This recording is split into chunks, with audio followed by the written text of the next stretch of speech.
Hello, everybody. My name is Nick Hanley from the University of Glasgow, and I'd like to welcome you to Session 2, Economic Policy Appraisal in Practice.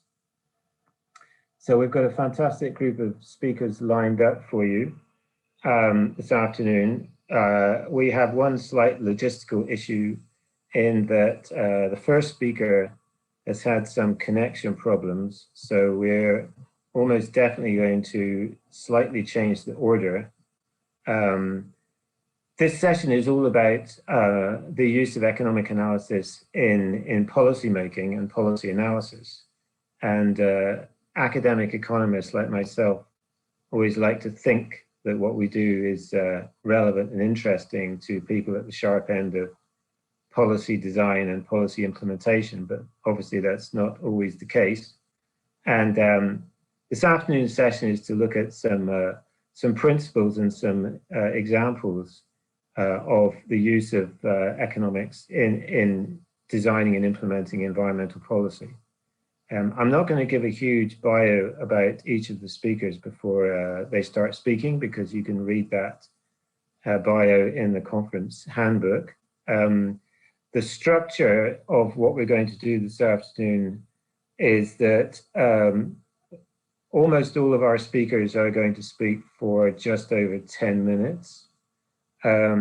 Joseph Lowe from the Treasury, if he manages to connect, has got a slightly longer slot of around 20 minutes. And what that means is at the end of the session, we should have about 25 minutes for discussion. So just like this morning, for everyone in the audience, please be thinking of your questions for our speakers as we go along. All the questions will be taken at the end. And as you may know from this morning's experience, if you joined this morning, then the way you ask a question is simply to type it in on the right-hand side of your screen. As the chairperson, I then see those questions as the session moves forward. And if you want to ask a question which it turns out somebody has already asked, you can like their question, and that will move it up the ranking. And if you just like their question, even though you didn't think to ask it yourself, you can like it. And so what that should mean is that we end up asking the questions that are most in demand for the audience. So I think I'm still missing the Joseph Lowe, who was going to speak first. But so what we're going to do is start instead with Professor Ian Bateman from the University of Exeter. So Ian is a super well-known guy to everybody in the world of environmental economics, I think. And Ian's an example of someone who's had enormous success in academic publishing, but has also had an enormous impact in the real world of policy design and analysis. So I can't think of a better person actually to launch this session. So Ian, if you're ready to go, then why don't you take a leisurely 15 minutes through your slides, and hopefully that will put us on the right track. So I'll pass over to Ian Bateman. That's very kind of you. Thanks, Nick. I really hope I can keep up to that sort of level of expectation. I just want to check that you can see both me and the first slide with the honeybee on it. Is that correct? Yeah, thank you. Lovely. Okay, so from Greenbrook Revisions from Principles to Practice. So just in case you're not aware of it, the HM Treasury Green Book contains the guidance that all government departments are supposed to use whenever they put forward a proposal for spending. And it's often been described as the cost-benefit guidelines for the government. It actually does more than that. It actually tells you a lot about how to set up a project, and in a way that you can have open and fair evaluation. But certainly cost-benefit is a central part of it.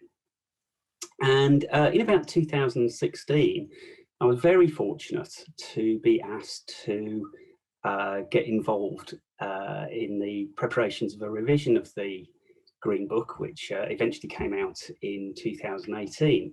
And I worked with Joseph Lowe's team inside the Treasury, and the result of that was published in 2018 as the revised Green Book guidance. What was perhaps the most novel aspect of it is an incorporation of what is commonly referred to as natural capital concepts of sustainability and valuation. And I'll explain what that means in the next couple of slides. So, oh, sorry, that went a bit faster than I expected. I'm not sure what happens if I do this. Yeah, okay. So you won't be surprised, given that introduction, that one of the big elements of the revised Green Book is a new look at valuing costs and benefits. And I think a lot of us will probably be quite familiar with that idea, but really it means an attempt to try and first quantify and then value in economic value terms what the consequences, both negative and positive, of a particular proposal are. It's supposed to go a little bit further than that. You're supposed to look at alternatives to that proposal, but often in reality that doesn't always happen. But what is very important is that you do, as an analyst, consider all of those benefits and all of those costs. And I know that's really basic stuff, but it still remains the case that around the world, that often isn't actually done, and that it's just the market consequences that are focused on. So the Green Book does lead the way in trying to go further than that and actually value those impacts as well. So nothing unusual there, but this element of it was revised. What was really new was the addition to those cost-benefit rules of a sustainability perspective on these guidelines. You might call it a sustainability constraint even. And this is the idea that alongside considering the flows of costs and benefits that come when we use, in particular, nature's capital, that we might also want to be interested in the stock of that capital as well. Because of course, if we run down that stock in a way which is unsustainable, then we're imposing very large impacts on future generations. A really trivial example is if we just focus on the flows that we get from, say, fishing, then it's always going to look better to catch more fish rather than less fish. But if underpinning this is a degradation of the stock of fish that keep that industry going, then you can see that just focusing on the flows could be storing up really big problems for the future if you actually damage those stocks. And what's quite remarkable about the Green Book in accepting this is that you find text now like this. The sort of text that you might find really in an ecology text almost, one that recognises that we might actually reach ecological tipping points in these stocks, points whereby the stocks might suddenly, dramatically and possibly irreversibly become depleted. Another major change from previous iterations of the Green Book is to actually think about the cumulative effects of multiple decisions as they might affect natural capital stocks. So those are quite fundamental differences in how official cost benefit has been carried out to date. Now, as I said, we were very fortunate to be part of this. It's certainly something I felt very lucky to be involved in. And once this was over, the thing that kind of worried me was, well, this is quite a sea change in the way that we undertake cost benefit across departments. Will it get implemented? I mean, you know, at first I thought this is fantastic. Everything's sorted out now. We've changed the principles in a much more sustainable direction.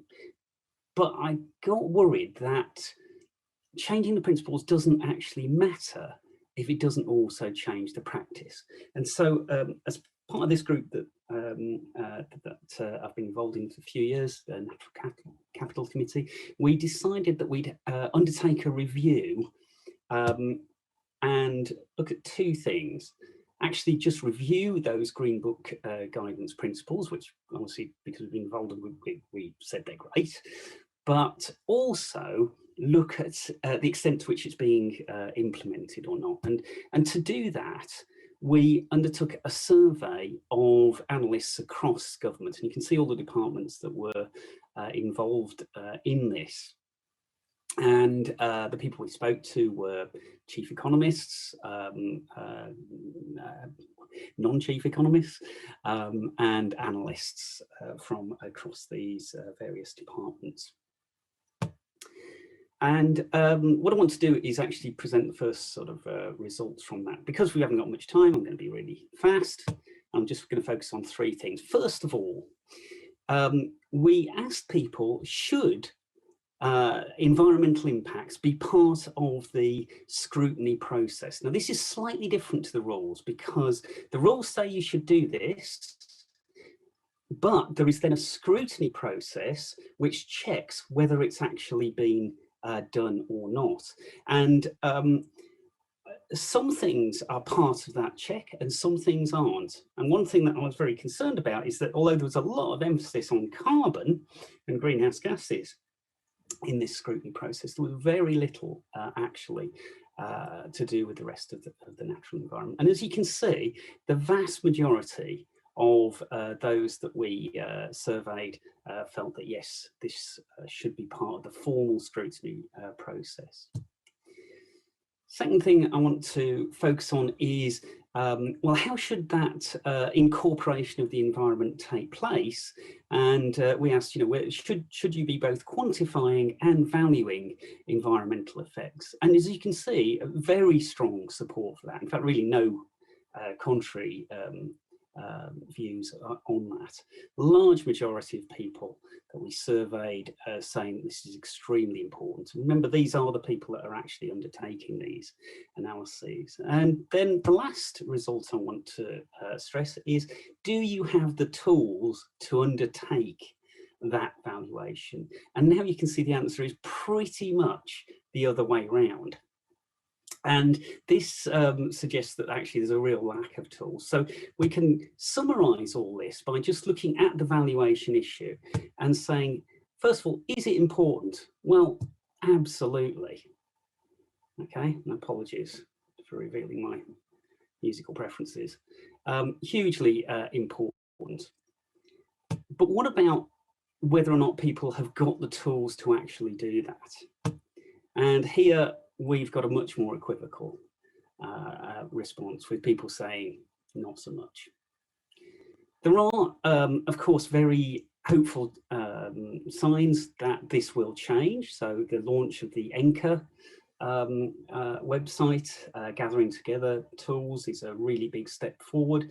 But still, I think even the architects of ENCA would say that is a first step, and we need to move forward even more to address this problem of tools not being available.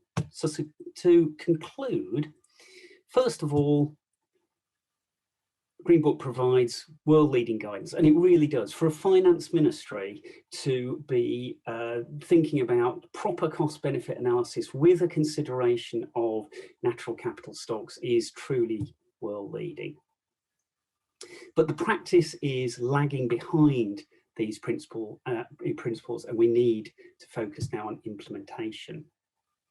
the large majority of respondents feel that the scrutiny committee, which is the regulatory policy committee, have to take this on board and actually check that people are implementing the Green Book correctly. A large majority again thinks that implementation and incorporation should be via quantification and valuation. But there's an issue in that the tools are generally not available for people to undertake that. So implementation and tools are the things that we feel are the next stage to focus on.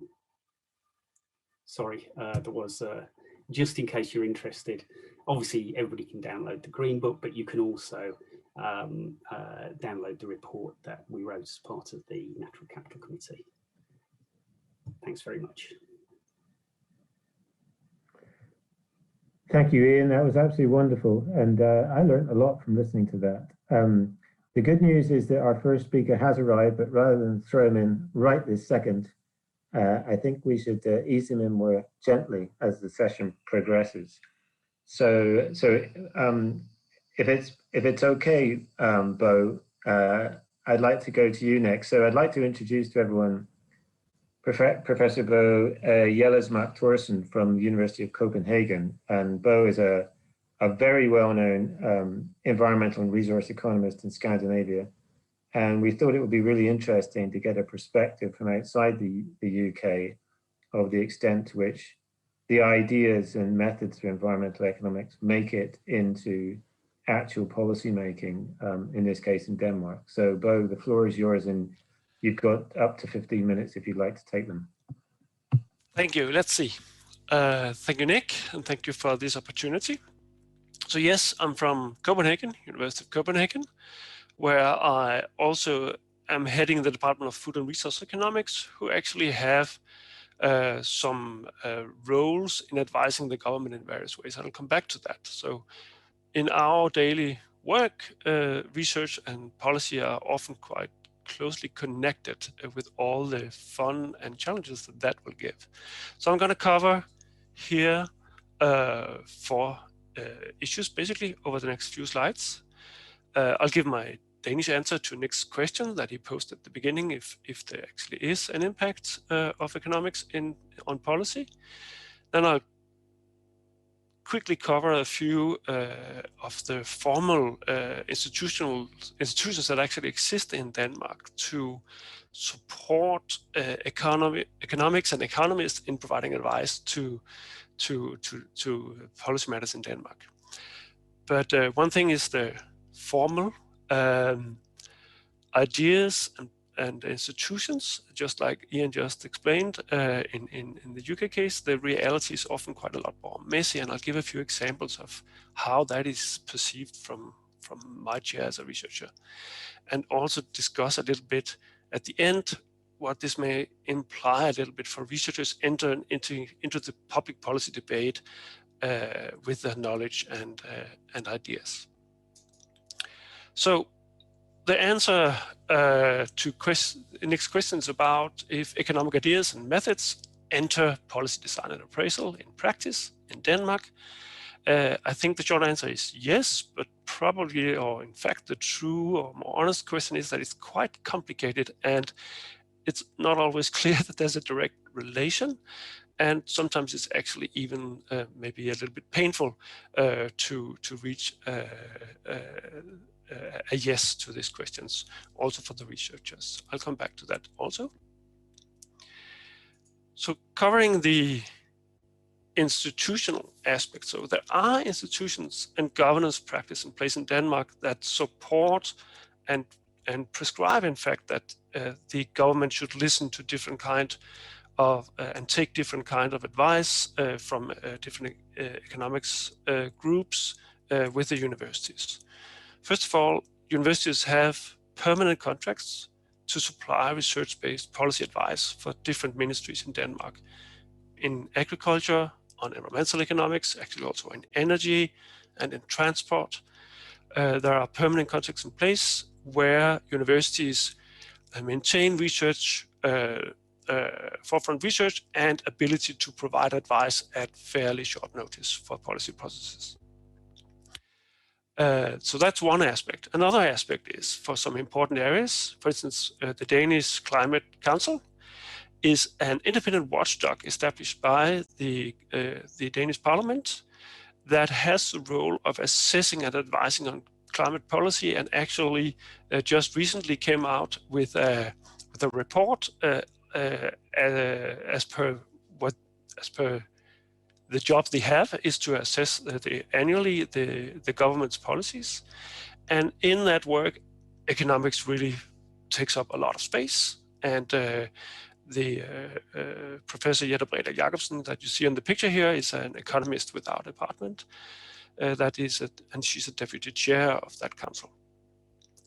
Also, the Danish government has an independent economic council that annually publishes an environmental economics report assessing and advising on different policies in Denmark, and the council picks these policies themselves and completely independently design the analysis. And they also recently actually came out with an assessment of the Danish climate policy, which was much aligned with that of the Climate Council.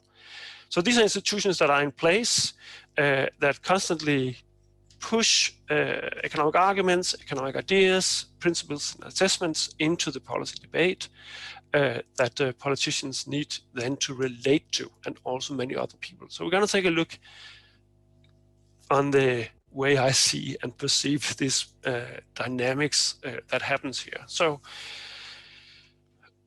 simplified, we provide knowledge, analysis, recommendations, and so on for the politicians and for the policy debate, and they enter into a policy argument in the public debate where a lot of special interest groups entertain themselves or engage themselves heavily in, for instance, the climate policies in Denmark. A big challenge for us is the agricultural sector. So the agricultural sector special interest groups are heavily invested in the debate about how to design policy, climate policies in Denmark. Of course, also politicians put in their part, and in fact, also some of the government agencies participate actively in different kinds of policy debates. Then at some point, and in fact for many possible reasons, a political decision may be reached to make a political goal and set some directions for that. That then enters into, in my experience, a different world where the Sir Humphreys and Jim Hackers of the Danish system starts to negotiate the implementation of the policy goals and the policies expressed by the government or the parliament. And in that process, the role of research and economics still plays an important role, but a lot of other factors comes into play that are not always quite obvious to politicians. I'll give an example. And then finally, a policy is implemented in some way. So I'll give two examples of this process with a couple of cases here. So the first one relates to biodiversity conservation and measures and biodiversity policies in Denmark. So for now, just about 2 decades actually, biologists, conservation biologists, macroecologists, and economists have worked together in interdisciplinary works on designing and analyzing different approaches to undertake cost-effective biodiversity conservation in Denmark, and has provided over the years many different analyses and reports on that has been used in a more than a decade-long policy debate, actually with apparent little progress for a long time, until about 2015, when the short fella kicking a piece of biodiversity there in the upper right picture, he decided that he wanted to use biodiversity conservation and setting aside forest areas for biodiversity conservation as a gambit in his bid for becoming the next prime minister in Denmark. So he certainly picked up the reports and the scientific advice and used that as part of an election campaign, and that resulted in a small agreement in the parliament to start progressing down that road. Then 4 years goes by, so not much happens except a little bit of land is taken out. Next election comes, and the opposition, that the Social Democrats that are now in place, basically just comes with a higher bid on biodiversity, but using the same policy advice. So now, because of this gamble, just as much as the knowledge, the advice is actually taken up in policy goal setting. If we then turn to implementation, then it gets a little bit more shaky.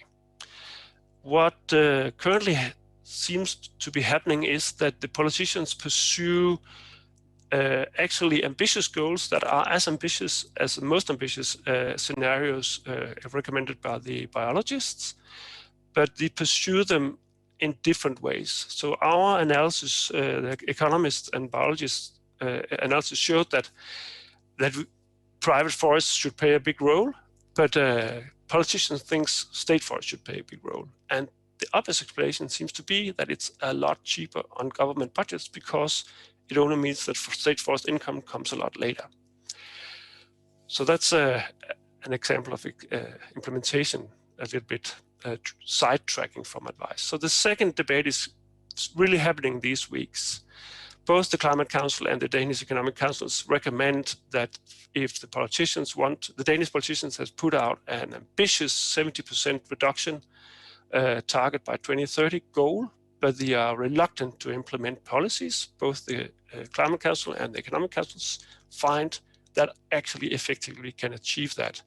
In particular, both councils recommend, as all you would know, that the most cost-effective way to implement these policies is to implement a heavy, or at least signal that a heavy carbon tax will be implemented. The politicians' reactions to that is, as you can see here, the Danish energy minister basically says that that's something that's been invented in the lab of a crazy scientist. And the debate is not really very constructive at the moment. The issue is that a heavy carbon tax will hit Danish agriculture quite hard in the medium run, and agriculture is a huge player in Danish policy. So this is some examples of the messy reality, the way I see it. So as you can see, researchers sometimes go into these debates with new knowledge that is not always welcomed. New research-based knowledge may redistribute power, redistribute funds, influence, and usually, as you know, those of you that do research at a very modest level, maybe some competition between two ways of valuing environmental goods or something like that in our own world. But in these fields, new knowledge may actually often have political implications of to quite a significant degree. And what we experience as researchers involved in policy advice processes is that sometimes those affected, in particular those most affected, may have strong incentives and also strong abilities to act, and actually sometimes attack the new knowledge and the messenger.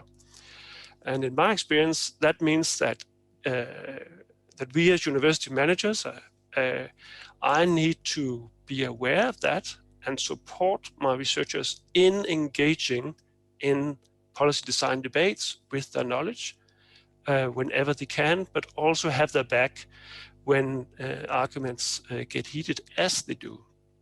And even in little homogeneous, friendly Denmark, we have cases of special interest groups that systematically use lawsuits against researchers that the find brings through knowledge that they wants to discredit.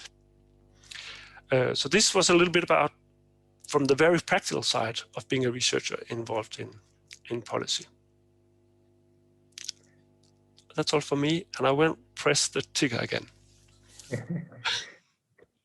Thank you very much, Bo. That was absolutely fascinating. As someone who's been involved a little bit on the outside of doing environmental economics research in Denmark, that was incredibly illuminating. Thank you, Bo. So that was the picture from across the water, and I'm very pleased to say that Joseph Lowe from the Treasury has been able to join us now. And so what I'm proposing, hoping that Joseph can hear me as I'm talking, is that, yes, I think he can, is that Joseph goes next. And I understand, Joseph, you're talking without slides. I hope that's your plan anyway, because I think it's the actuality. So if I could introduce Joseph Lowe from UK Treasury, who's going to talk about Green Book revisions and in particular about the social rate of discount.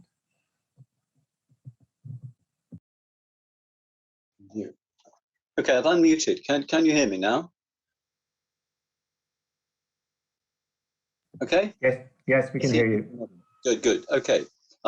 Yes, I'm sorry about the problem joining. We were defeated by the needs of security, people putting all sorts of things on work PCs that prevent them doing things outside the box that they've pre-prescribed we have to work within. But we've got round it by switching to my personal tablet, so it works anyway. Right.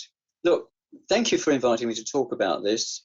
It's something that I feel is extremely important and can only become more so going forwards. When I took over responsibility for the Green Book in January 2006, I had little foreknowledge that all this kind of stuff was going to become more important, although I was aware of at least the climate change debate, because some few years before I'd done lots and lots of work, nearly 30 years, inside and outside and around the energy industries. And so the whole climate change issue was something that I was aware of. But the Stern review absolutely hit me like a storm when I took the job over, because Nicholas Stern was publishing his now quite well-known review of climate change. And I was given the task of advising the Treasury on what our attitude to it should be in terms of the discount rate. And it was quite a challenge, really. But luckily for me, I was introduced to some very capable and sympathetic colleagues who had worked in it, near it, who took me through all the stuff. And we worked it out. And it was like a crash course in climate discounting and all the rest of it. Of course, what flowed from the Stern review was a sort of two-pronged debate, really. Amongst economists, unfortunately, far too much debate about whether he should have discounted by this, that, or the other rate, which was a bit of a sideshow, because actually not only was the answer clear if you actually read his review, that what he'd done was a reasonable thing to do, and that he'd done lots of other things which you would normally do in discounting, but he'd done them in other ways, and that actually it was the results that were far more important. And we had to work out a way of responding to that, and of pricing greenhouse gases, which was the big new thing, and it still is a big thing, and regrettably it's still not well enough understood by enough people. And there were two things: were discounting and pricing. And at the time, we made a marginal shift in the approach to discounting of climate change effects, if they were irreversible, and they appear to be irreversible. But really put all our efforts into pricing. And my colleagues then, who were in the newly formed, later on in the newly formed Department of Energy and Climate Change, which has since been absorbed largely back into our business department base, worked on the pricing. And we finally got a price for greenhouse gas emissions and another one for energy efficiency, which were swiftly adopted as Green Book standards. Now, around about 2008 and 9, the debate on the usefulness of CBA in this challenging world of climate and other environmental factors blew up, and all sorts of people who should have known better wanted to throw out the baby with the bathwater, on the grounds that CBA couldn't look at dynamic fundamental changes in the underlying relationships in the world.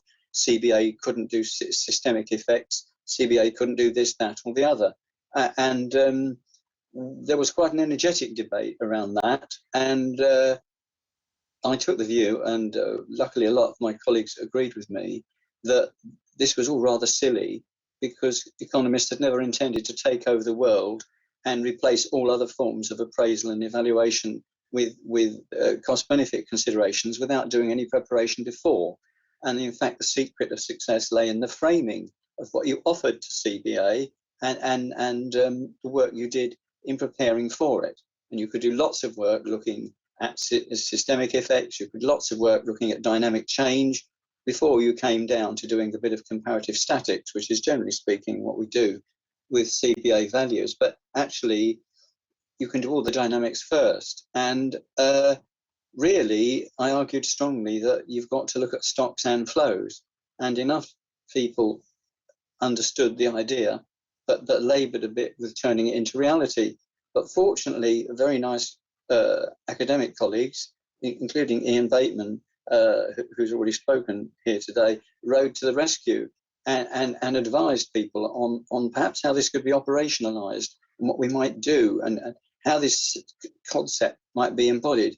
Because we were looking at the environment in terms of the services that it provides to people, and not just the superficial marketable economic services, but the welfare services. Because after all, the Green Book is all about social welfare efficiency, really. That's what it's about. The efficiency of social welfare and all the things that include markets, but include all the other things that markets can't do. And so over the following years, certainly in the late noughties and the early teens, we had lots of colleagues in DEFRA and lots of colleagues in the academic world helping us with things to do with improving quality. And we had things on air quality, water quality, noise, and its effect, the adverse effect that noise has on health, and sort of standards for that, and ways of pricing those things in with shadow prices into CBA within a framework where all the other tricky analysis was done first. And even the realization that we needed to talk about adaptation, because we do lots of future planning, thinking about infrastructure, thinking about housing construction, looking 30, 40, 50, 60 years ahead. And we should actually do that in the light of what we know, because, say, with greenhouse gases, there's loads of CO2 already up there. And like it or not, if we could magically turn off the tap on emitting CO2 tomorrow, it's still there, and the effects of it are going to carry on building for some time to come. So we ought not to build foolishly, but take account of where we're possibly going to be in 50 years' time as a result of what we've already done. So, if you like, there was progress on a lot of fronts. So in 2018, we were able, again, with the aid of colleagues in DEFRA and the departments concerned, and particularly with the aid of academic colleagues and the climate change committee and so on, and to publish in 2018 a much more comprehensive Green Book, which definitely took an environmental services approach, which looked at everything actually in terms of welfare services, but in their broadest sense, and didn't rule out an intelligent use of the macro idea of well-being when you were thinking about policy. Because essentially the issue we face is that there are specific policies to deal with things which governments may adopt, and we want to give advice on those things, and that is valuable. And we do all the kinds of thinking that I've just outlined prior to CBA, and also look at the balance of costs and benefits of taking different approaches. But there are also the if you like, the collateral effects of the other things that we do. And those things also impact greenhouse gas emissions, they impact biodiversity, they impact all kinds of environmental considerations, noise, air, water quality, and so on. So we needed to be able to think in terms of how we advise both on specific policies, say, we will have more vehicles which don't pollute, whether they're hydrogen vehicles or electric vehicles or whatever they are. But we'd also want to have policies, say, in the building industry or in agriculture or whatever, which also have these environmental things as a consideration, and where there are shadow prices that people can build in to show what the cost to society is of these issues. And really, the 2018 Green Book was a great step forward with the aid of all these people. What's happened now is that in 2020, we had to do a review of the Green Book, largely because people had made it a bit of a lightning rod for all their dissatisfaction with the different aspects on regional development in the UK. We've undergone a massive industrial restructuring since 1979, and loss of a great deal of industry, and the result is very uneven levels. It's not to say that before 79 the regions were all equal in every way, they certainly weren't, but they're certainly more unequal now, and redevelopment has not been at an even pace everywhere. So the Green Book was reviewed again, and during the course of that, of course, we were made acutely aware of biodiversity. We were aware of it already by the Dasgupta review, which has reported, and now a response to that is being put together. But when it became apparent that the time was right, or perhaps overripe, to do something, I persuaded the Treasury to allow me to put together a working group of economists and environmental scientists and people across government who are concerned with these issues and involved in them, to look at how we might measure in a credible way the different aspects of biodiversity, and how we could think about incorporating it into policy through such means as policy limits, shadow prices, and valuation, of course. Simultaneously to that, we are conducting a review of how we apply the discount rate to virtually irreversible changes in the environment. And that virtual reversibility is a key gatekeeper on this, if you like, because we use the social time preference rate that was devised by Frank Ramsey in the late 1920s, and a major element of that is an allowance for people's growing real wealth. And already we don't allow that wealth effect to be used in discounting vaccine or medicine or medical treatment equipment. All other aspects of health are discounted in the same way, but we think it's irrational because there is no viable substitute to your life or to your health. And also there are moral questions as well about whether you should be citing that with trade-offs with wealth. So we have a reduced discount rate for those things in health. And the question was asked during our review in 2020, look, is it really justifiable if we make an irreversible or virtually irreversible, take many, many generations to reverse climate change? If we're going to do this willy-nilly, surely we shouldn't be discounting it. We should be in the same way as everything else. It deserves the same discount as health. And what's going on at the moment is a review of that to see if it's true.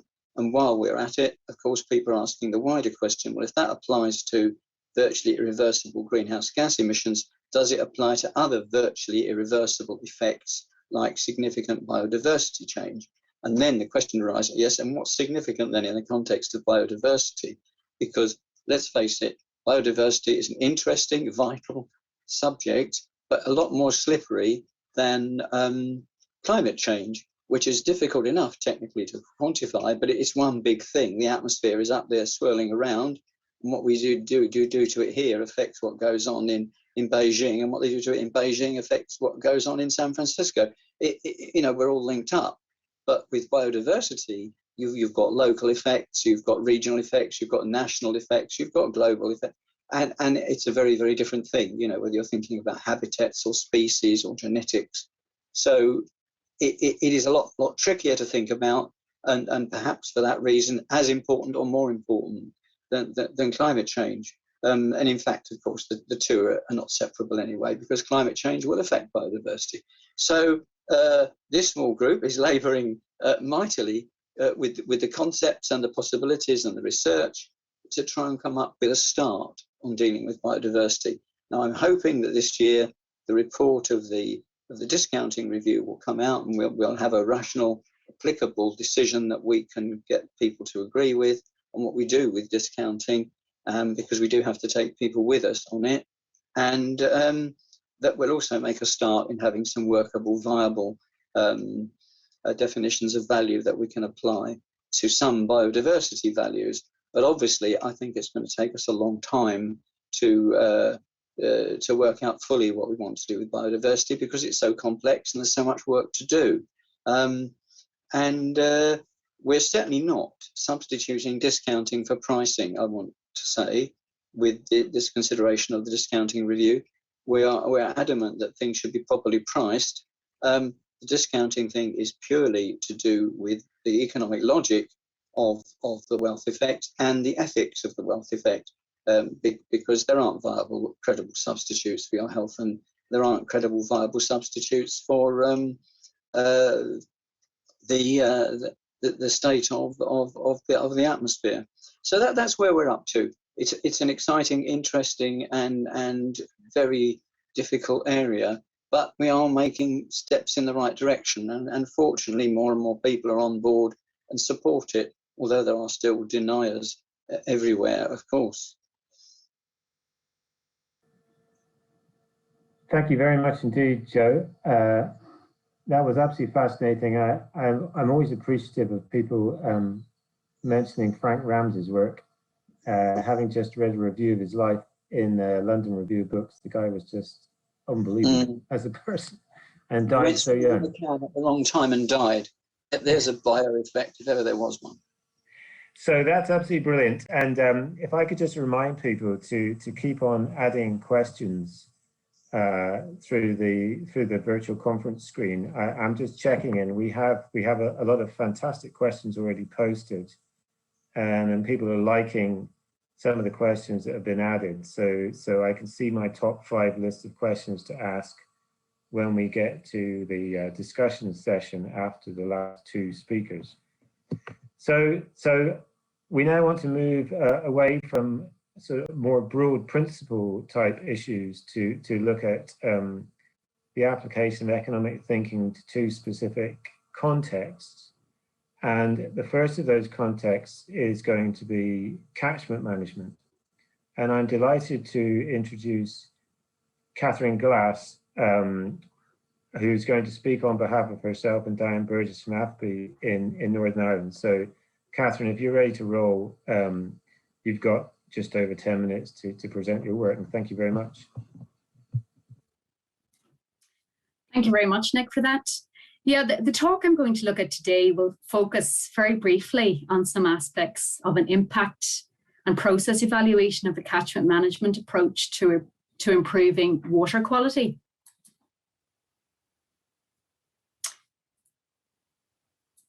So the project is known as Source to Tap. It's a transdisciplinary cross-border partnership project focusing on the River Derg and River Erne catchments, which cross the Northern Ireland border.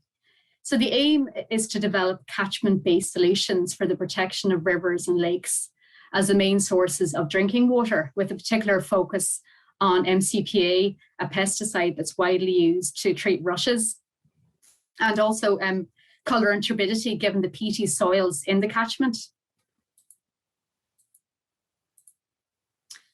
Source to Tap involves 5 elements: the land incentive scheme to encourage farmers to adopt sustainable land management practices, peat and forestry trials to reduce soil erosion and sediment runoff from forestry activities, a community outreach programme including public events and school visits, and citizen science and volunteering opportunities.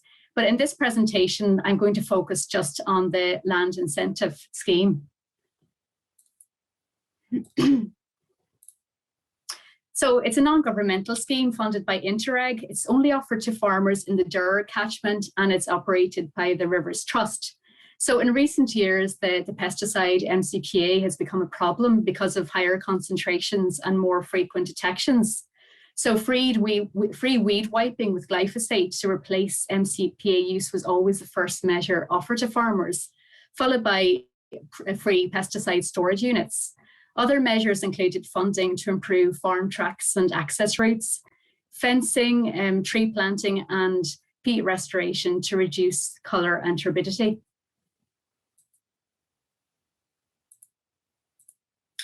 So we're conducting both an impact and a process evaluation of the land incentive scheme. The impact evaluation is looking at the end outcomes produced by the intervention, while the process evaluation scrutinises how the inputs, activities, and outputs translate into outcomes.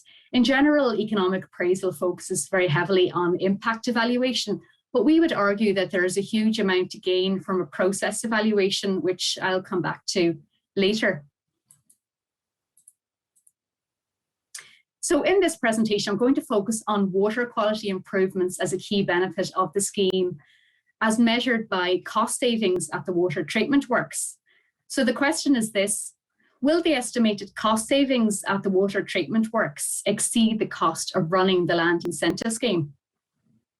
So to answer this question, we collected cost data on chemicals and sludge disposal to try to establish a per unit cost of reducing colour and turbidity concentrations. We also examined generation rates of GAC filters, which are used to remove MCPA, just to shed light on the costs associated with higher MCPA concentrations. So gathering accurate, usable data was very time-consuming for us as economists and also for the water company supplying us with the data.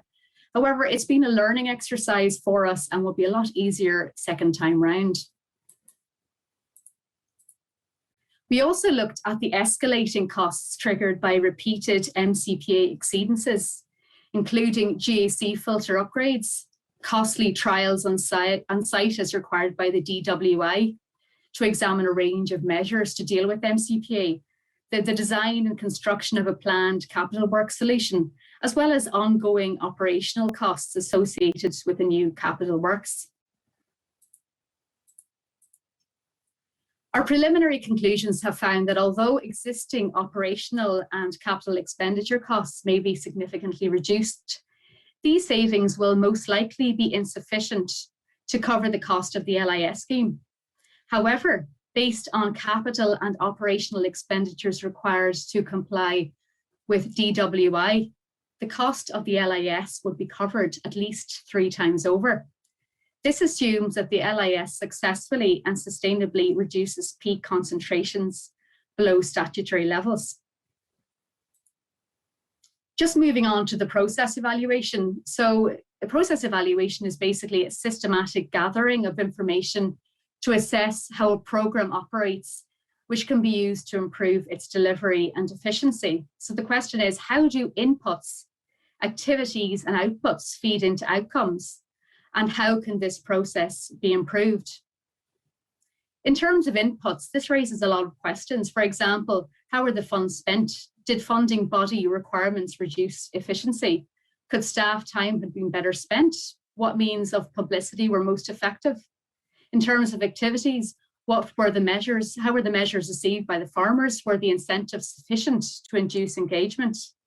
And should the menu of measures be reduced for simplicity? In terms of outputs, there's a lot of valuable data to be analysed about numbers of farm visits, farm plans, grant applications, average grants received, and a lot of data which raises additional questions about inputs and activities. For example, why measures were popular or unpopular. We argue that process evaluation is really worth doing because it promotes careful monitoring of inputs, activities, and outputs, which in turn supports accountability and transparency.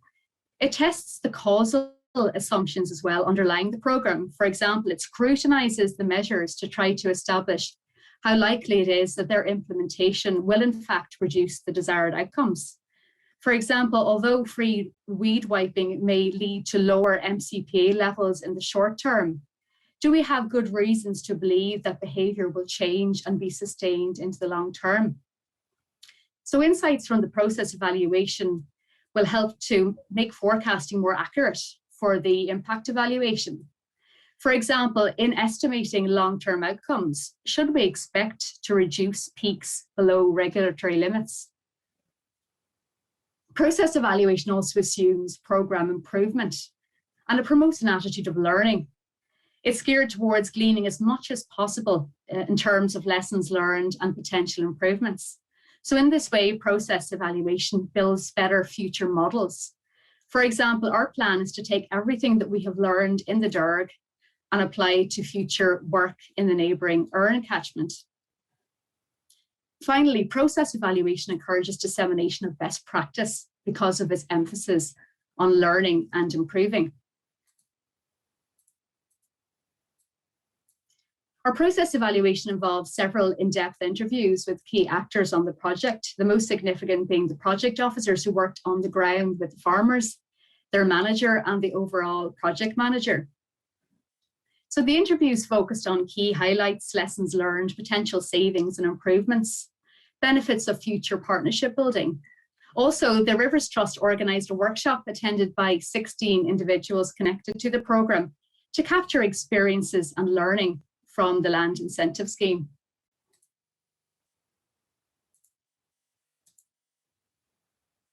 In terms of findings, the trust and relationship building with farmers was very positive. For example, following a huge peat landslide in the Derg last November, you'll see the picture there.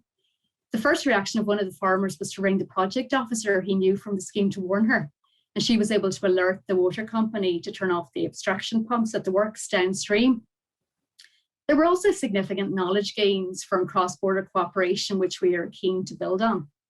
Potential barriers became evident. For example, the status quo bias towards MCPA use, the lack of awareness and ownership of water quality issues, poor pesticide storage, with several farms having drums of pesticide lying around the farms and sheds.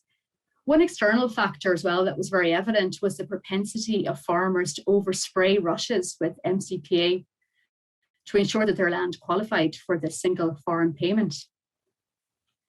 Going forward, the need for pesticide training and financial incentives to reduce MCPA use was very clear. Also, for future schemes, we would allow a lot more time to build trust with farmers. Carrying out a pesticide amnesty would be a very good idea. We would anticipate supply issues to save money and go for a unit cost over a 3-quote system to save time. Finally, we are seeking ways of maintaining stakeholder relationships to maximize the skill set on the table for future work. So if you just allow me to summarize with just 2 brief takeaways. So on the impact side, the economic benefit of catchment management will be most clearly demonstrated in cases of repeated exceedances. Because if average and peak concentrations can be adequately reduced through effective catchment management, then capital expenditures, which could run into many millions, may be avoided. Second, even a simple process evaluation can provide a wealth of useful information, which can significantly improve the success of catchment management. Thank you very much. And if anybody wants to get in touch, our email addresses are there. Thank you. Thank you very much indeed, Catherine. That was fantastic. So we've got one more presentation, and at the end of that presentation, we're going to go to our questions session.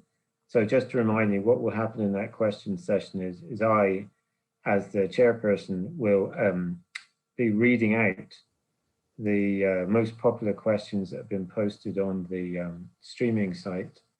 And then I'll invite specific speakers to respond to those questions. And we've got until 2:30 to work our way through that. So please do keep posting your questions. But anyway, let me and actually before I go, and let me now introduce our next speaker and our last speaker. So Jonathan Fisher, for many years, was at the Environment Agency and is someone I know well, someone I did some work with over issues to do with implementing the Water Framework Directive and benefits transfer. So I think we'll learn a lot from Jonathan's experience in applying economics, and in particularly cost-benefit analysis, to the issue of water quality management in England. So Jonathan, if you're ready, then the floor is all yours, and you've got up to 15 minutes. Okay, thank you, Nick. And can you hear me all right? Yep. Fine, thanks. And you can see the slides. Yeah, well, thank you. As Nick said, I used to be at the Environment Agency Economics Manager, but I should put the standard disclaimer that what I'm saying today is my own opinions and not necessarily those of the Environment Agency or anyone else I've worked for. I've been an environmental economist for about 45 years, and I've got 20 years experience of economic analysis for water management, especially the Water Framework Directive that I and Environment Agency colleagues helped develop. What I'm going to do today is to report on the development and application of various economic appraisal tools for water management and their impacts on decision making in England over the last 27 years. And as Bo said, it's complicated.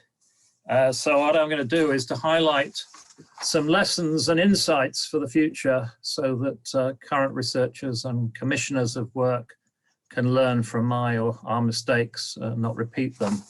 And I'll conclude with some outstanding challenges. In the 10-15 minutes I've got, I'm going to be very brief, covering this 27 years. So if you want more information, I have a full report, and email me on my email address there. Thanks. Right. See if the technology is working. You got the next slide? Right. Well, we start back in 1993, where the government and various bodies commissioned the Foundation for Water Research to prepare a simple benefit transfer manual for CBA for project appraisal, which had 3 levels, and it was very systematic. The issue was that for the simplest one, it wasn't robust, and for the more in-depth one, it just wasn't feasible to apply it for the 700 schemes that the Environment Agency had to appraise for the water industry's periodic review in 99, which is called PR 99. So the Environment Agency developed a multi-criteria analysis for the appraisal of those schemes called the multi-attribute technique, MAT. Effectively, it assessed and ranked them in order, and then when DEFRA and decided on an overall budget for the environment program, they went down that list until the budget was exhausted, which worked okay. But subsequently, that was very heavily criticized by Ofwat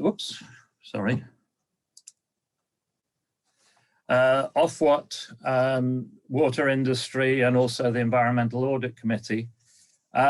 Basically, they argued with a fair amount of justification that the focus group's assessment behind the multi-criteria analysis does not show or justify that the schemes are actually worthwhile. Now, that is quite salutary for those who argue for multi-criteria analysis instead of cost-benefit analysis. And it's interesting that Water Resource Southeast is actually now proposing a multi-criteria analysis for their best value approach. And it's actually not as good as what the agency did in 1999. So watch that space. Anyway, in response to those heavy criticisms, the Environment Agency, for the next periodic review in 2004, which is PR04, we reviewed the available valuations and came up with what's called the Benefits Assessment Guidance, which developed transfer values for water quality, water resources, and bathing waters, and provided estimates of the beneficiaries for those schemes, which had validity checks, which the FWR manual didn't.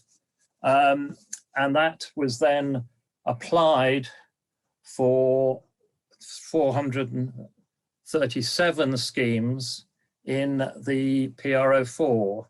And basically what we did in PR04, we had cost effectiveness for the statutory schemes, and we had this cost benefit analysis plus approach for what was called choices to be made supplementary schemes, which were then appraised in terms of their costs, their benefits, with qualitative consideration for the non-monetizable impacts. And in that, we used what was called the appraisal summary table, which the Environment Agency had developed in parallel as part of its preparation for the Water Framework Directive. And we developed the integrated appraisal for river basin management planning.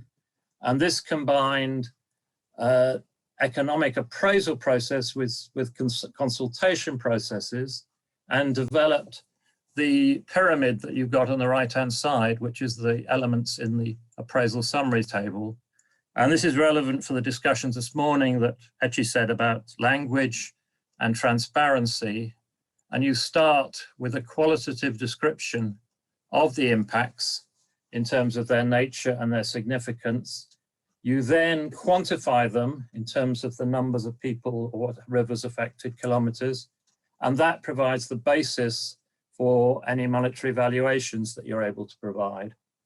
That was then the basis for the application of the BAG in PRO4, which, to answer Nick's question about impact, on the one hand, we came up with a proposed program which could achieve 80% of the total benefits at 37% of the costs of the total program. So a beneficial outcome in that respect. But unfortunately, the cost of the statutory measures exhausted the affordable limits, and there was little or no scope for any of these additional supplementary measures, even though they'd been shown by the cost-benefit analysis to be beneficial.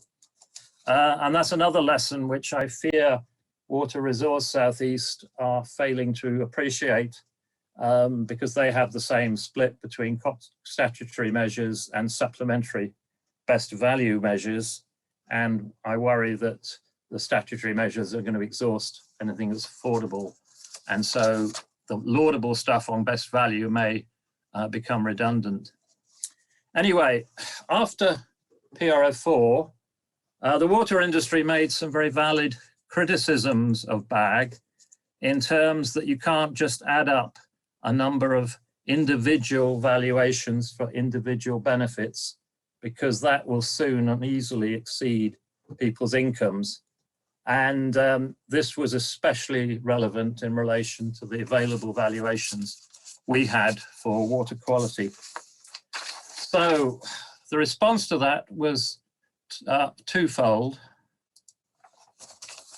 On the one hand, the water industry responded by developing choice experiment surveys of customers, comparing 4 environmental matters at the end of a list of 14 water services attributes in PR14, that's the periodic review in 2014, and 18 categories in the PR19, that's the recent one that was finished in 2019.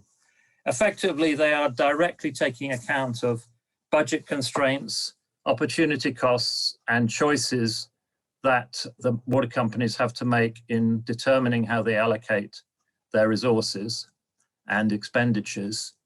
However, there are limits to how much information respondents can assimilate in those surveys, and I have severe worries as to whether it can provide enough information for valid valuation of intangible environmental benefits against essentially more tangible water services in terms of what's coming out of your tap in quality and also service interruptions and such like.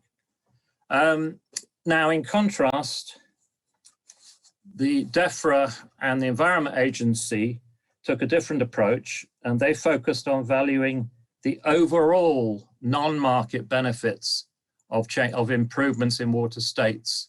So instead of looking at individual benefits, recreation, biodiversity or whatever, you looked at the overall benefits for an improved water body state. Now with that, it was a combination of Accent did a lot of focus group work to clarify concerns and provide full information on the water body states in question. And that was then supplemented by a contingent valuation survey of 1,487 people for their willingness to pay valuations for those states. Importantly, that survey does allow for marginal changes, which is critical to practitioners and decision makers, because at the coalface, that is where the trade-offs bite. And therefore, that's where you need the marginal improvements. And it does this in terms of the changes in the water body states.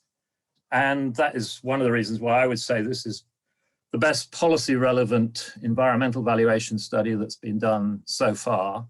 I've also used some work from natural habitat valuations, but they tend to be done in terms of achieving a good status or good BAP habitat, and you then have to make some fairly heroic assumptions to build that back into marginal changes.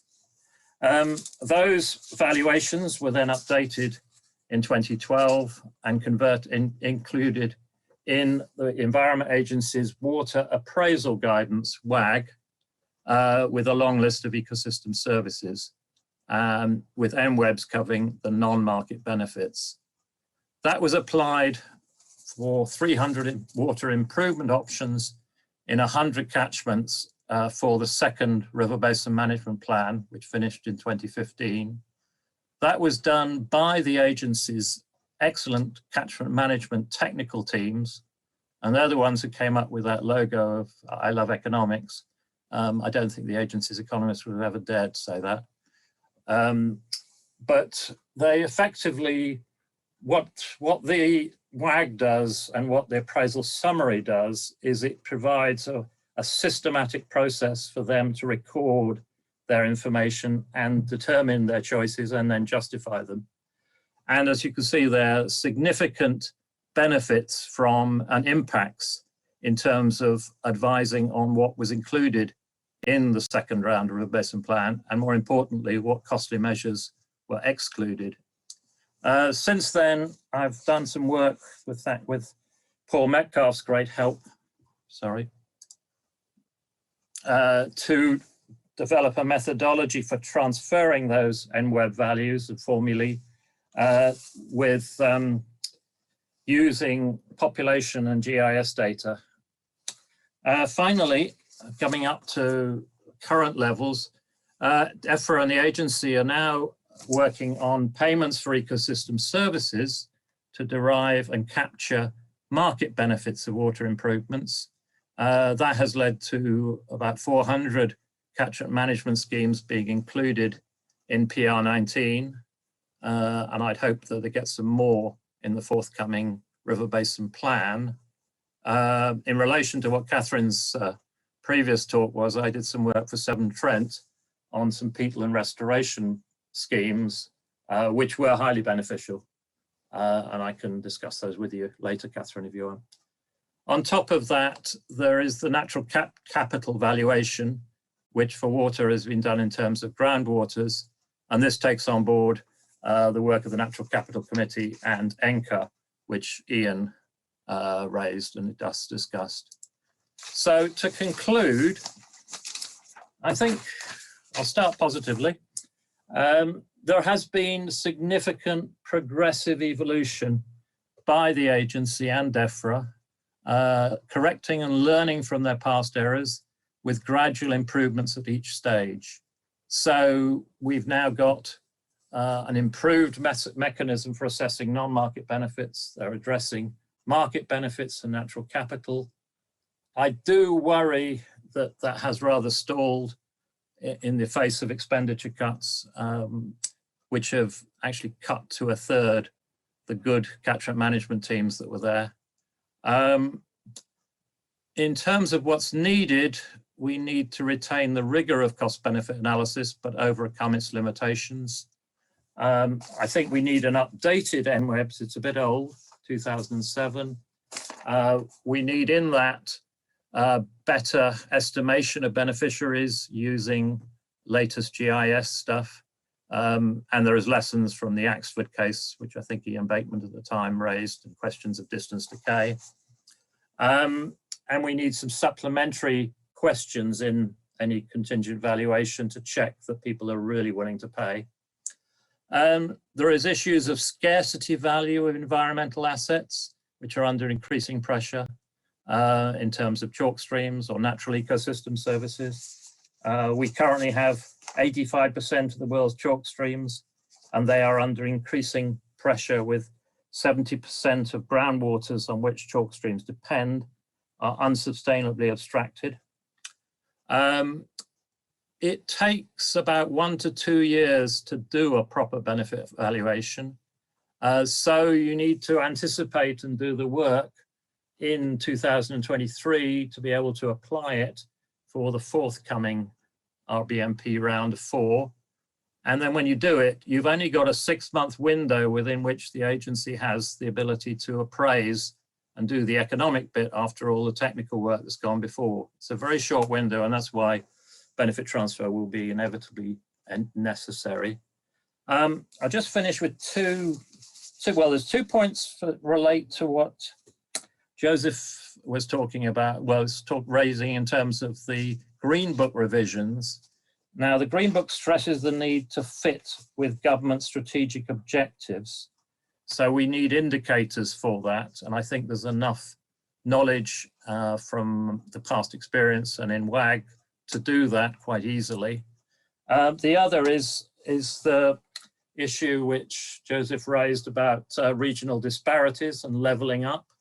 And there's a question whether one should apply special weight to benefits for deprived households, as is done in relation to partnership funding for flood risk management now. Finally, I'll finish as Etche did this morning, that I've talked all about benefit valuation, but costs are equally important in improving efficiency. And there is various things I read in the report as to how we should and can improve the assessment of costs. So thank you. Thank you very much, Jonathan, for that presentation. So we've now got 15 minutes left for questions. And I'm going to turn to the most popular question. But just before I do that, can I thank Ollie and Brendan, who are the roadies, for providing such a fantastic service from White Productions. Okay, so turning to the questions, the first one is for Ian Bateman, and it's from Viviana Levy, and is liked by 12 other people, and is asking, from experience within the Environment Agency, we can use tools. Before we use tools, we need to agree ways of describing and quantifying impacts. So do we need better ways of physically quantifying impacts before we worry about valuing those impacts? So Ian, do you want to say something briefly about that? Yes, thank you very much, Nick. I love this question. It's one that I've been interested in for years. Looking at it very simply, to value something, you need 3 things. The first is the quantity of the change. The second is the value per unit of change. And possibly you also need to know how the two interact. But normally we ignore that. Normally we just assume that the value per unit is going to stay the same. So let's put that to one side for the moment. Environmental economics has put huge amounts of effort into that second issue. What is the value per unit? And very little effort into the quantity side of it, normally consigning that to natural science.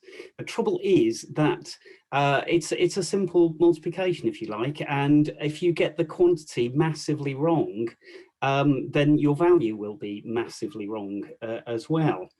And it's not easy to always work out what that quantity change is. I'll give you one example: pollination. Something that a lot of people say, oh, well, we've worked that out. We know what the value of pollination is. Well, I can tell you what the value of an extra ton of pollinated grain, for example, is very, very simply. A first-year student could do that.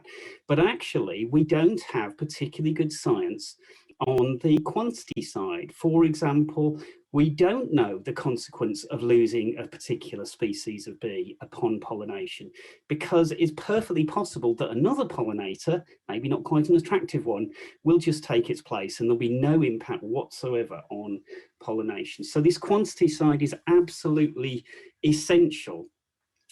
And what this shows you is that when you're undertaking evaluation, you have to think of both the quantity side and the value side, and you have to get them into your analysis. This sounds very difficult. It sounds like, oh, you know, we might all give up this, but it doesn't have to be perfect. Remember what we're trying to do here. We're trying to make better decisions, not perfect decisions. We're trying to make better decisions than would be made otherwise. And we do have some perfectly decent science to answer many of those quantity questions, just like we've got perfectly decent economics to roughly answer the value questions. So the thing to be judging it against is, am I producing a better decision or not? If the answer is yes, then get on with it. Thank you, Ian. We're going to have to take rather snappy answers, which is not a criticism at all. No, it's fine. What I mean is I'm not going to be able to ask anybody else to answer the same question. So let me move on to the next question on the list, which is directed at Joseph's presentation. So James asks, Joseph, how does the Green Book address the issue of discounting long-term environmental impacts? And I guess the questioner is thinking about declining discount rates there. So Joseph.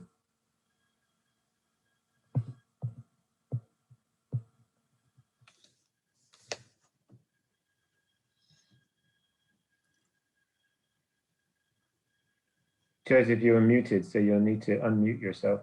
Yeah, sorry about that. Yeah, the answer is we would do exactly the same as we do for the medicines and vaccine discount rate, if you like. We discount in the longer term all the discount rates, if you will. So after 30 years, they go down from 3.5 to 3, and then at 75 years, they go down to 2.5%.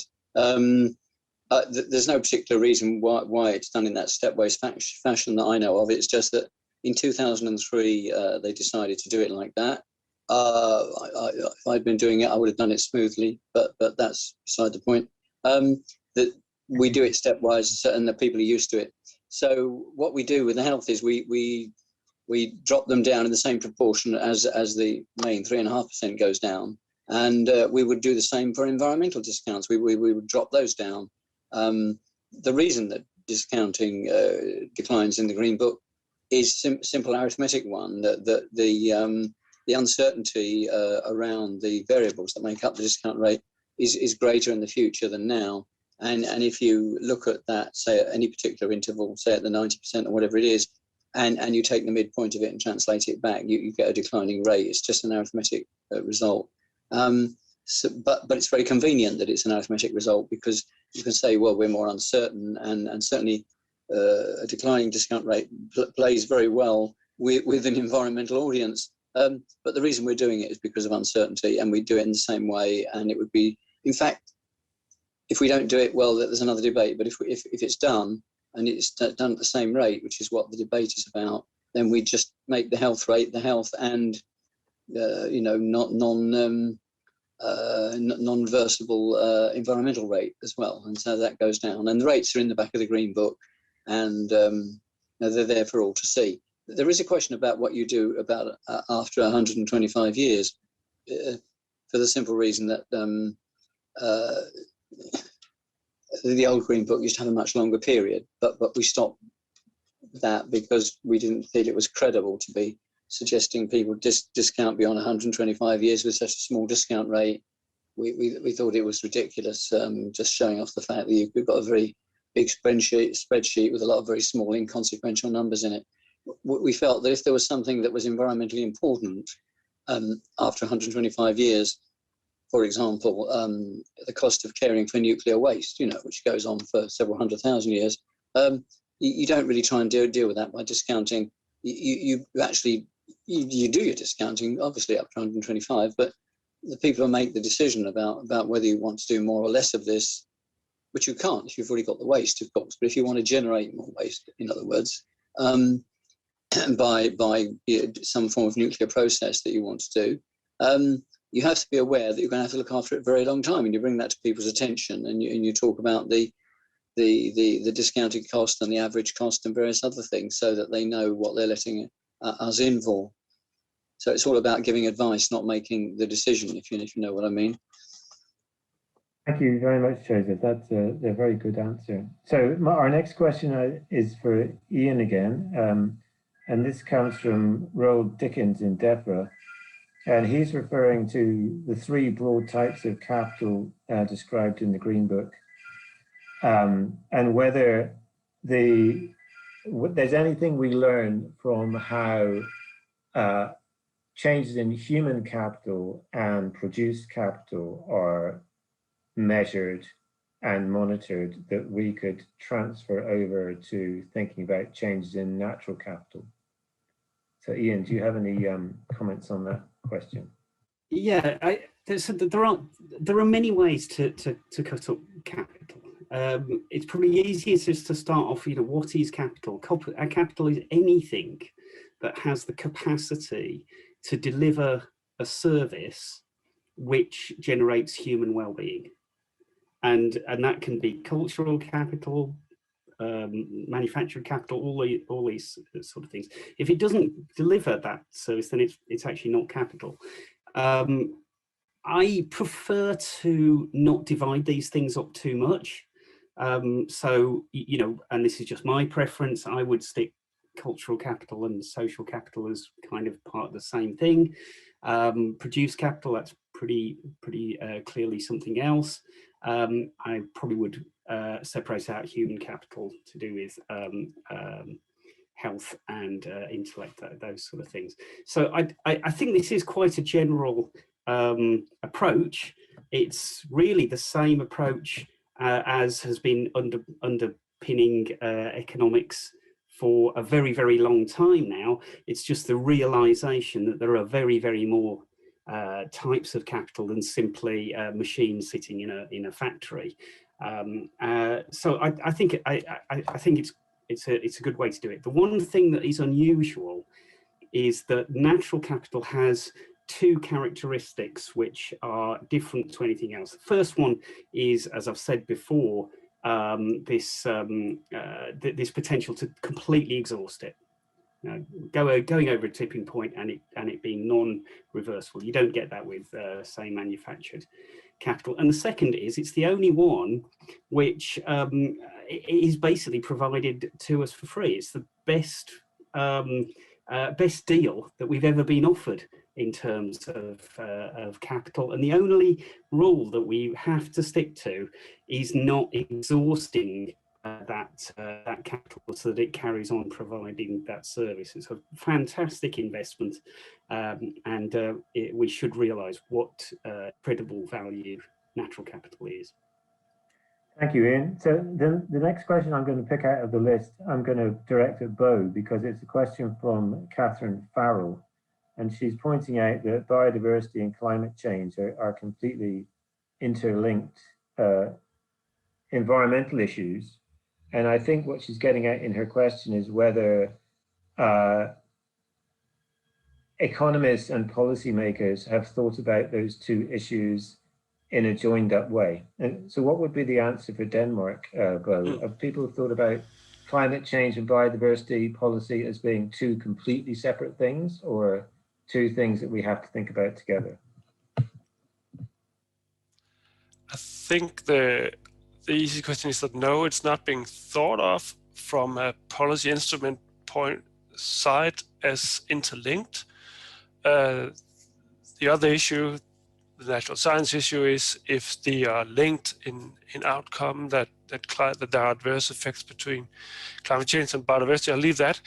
I can tell you that in the debate about the biodiversity conservation measures, climate change played a role in the Danish debate, because setting aside forests for biodiversity implies that the trees will have to die and decompose in a natural way. That's basically the main gain for biodiversity, is that we have the degenerative phase of the ecosystems in place at a reasonable scale.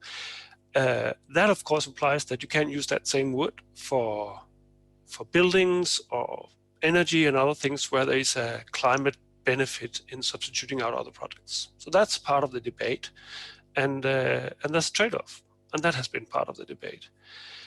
If you're then going to look at what are the most obvious tools in Danish policy on land use for obtaining a climate effect, then they do not have a clear benefit for biodiversity, because at least not a short-term one, because the most obvious ones that are discussed is taking out organic soils that are heavy on organic components, wetlands and others from agriculture, and setting them aside for more extensive uses. Potentially biodiversity effects in the long run, but these are areas that are in intensive use today and don't really contain today any valuable biodiversity. So there's no, the law of putting out the fires doesn't apply to these areas. I'm going to have to stop you there. Sorry. That's okay, we're out of time. I'd just like to thank everybody for presenting and everybody for asking their questions. And I think something awful is going to happen to me personally if I let it run past plus 12.3 because it's gone red and it's flashing at me. So thank you very much, and we'll finish the session there.